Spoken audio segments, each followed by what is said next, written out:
autopsy photo shows a little boy who looks relieved to be dead. His eyes are closed, a hospital tube protrudes his broken nose. On the bottom of his tiny feet are unhealed third-degree burns.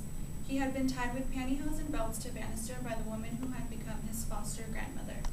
This was found in an article from Time magazine by Timothy Roche posted in November of 2000, along with a lot of other stories of children who were abused physically, sexually, a lot of different things to many different kids across the nation.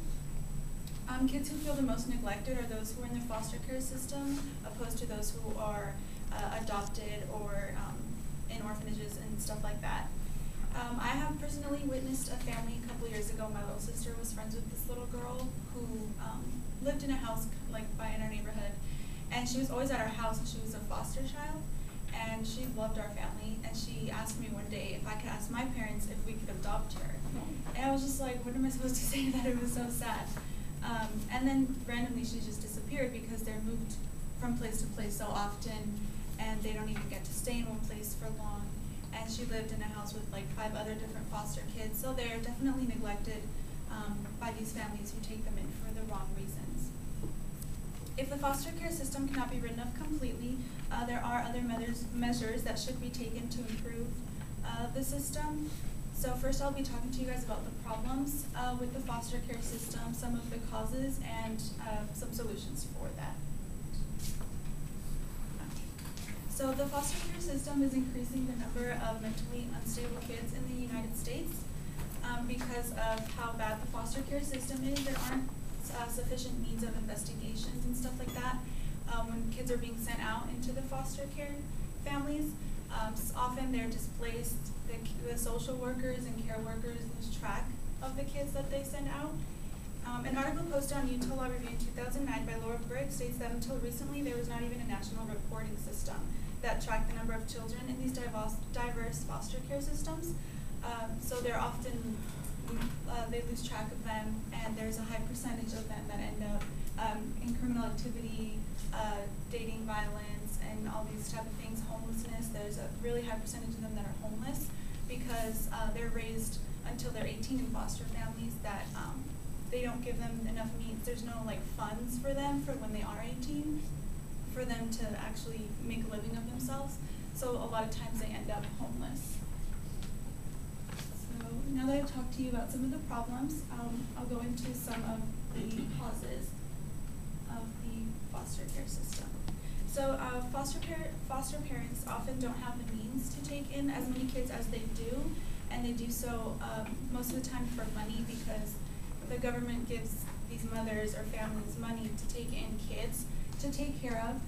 So they take them in for the wrong reasons, first of all. It's not because they actually want to have kids and they want to raise them. So a lot of times it leads to abuse, neglect, and a lot of different things that end up mentally challenging the kids. And again, they don't keep track of them, so they lose the kids, and they don't even know what happens to them, and then they end up homeless with no families. In an article posted on the Family Journal in 2012 by A. Guardias, states that many kids are removed from foster care system for reasons of neglect and poverty. So oftentimes the families that are foster families are poor, and they're not even eating right, and they're all very unhealthy. So it kind of defeats the purpose of them even being sent out into a foster family to be taken care of. So it defeats the purpose, basically. An article posted on the Journal of Public Child Welfare by Jay Steen in 2012 stated that more than 75,000 children are tortured under what is technically government protection. So they're being sent here to be taken care of, but most of the time they end up worse than they would have been in an orphanage or anything like that. So now that I've talked to you about some of the causes of the problems with foster care, I'll give some solutions to the problem. So how can we fix this?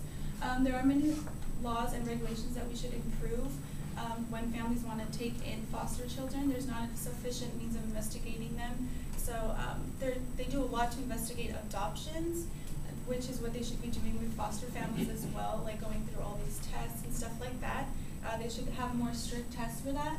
They should also limit the number of kids that they're able to take in, especially if they aren't, they don't have the sufficient money to take care of them. Another article posted by Melissa August in Time magazine stated that America's foster care crisis often boils down to one word, which is adoption, where the families actually want to take in kids and they have the need to want to take care of them, which is a whole different story than if they're just taking them in for money, which is all the wrong reasons. So now that I've talked to you about the problems of foster care system and some of the solutions and the causes of it, hopefully we can improve the foster care system. It says adopting one child won't change the world, but for the child the world will change, because when a child gets adopted, they actually feel loved and wanted, unlike foster kids that deal with a lot of issues like abuse, sexually, mentally, and all those different problems. I'm not telling you guys to go and adopt kids, obviously, but like when there's like propositions and stuff like that to improve and raise money for these systems. So I hope you guys vote.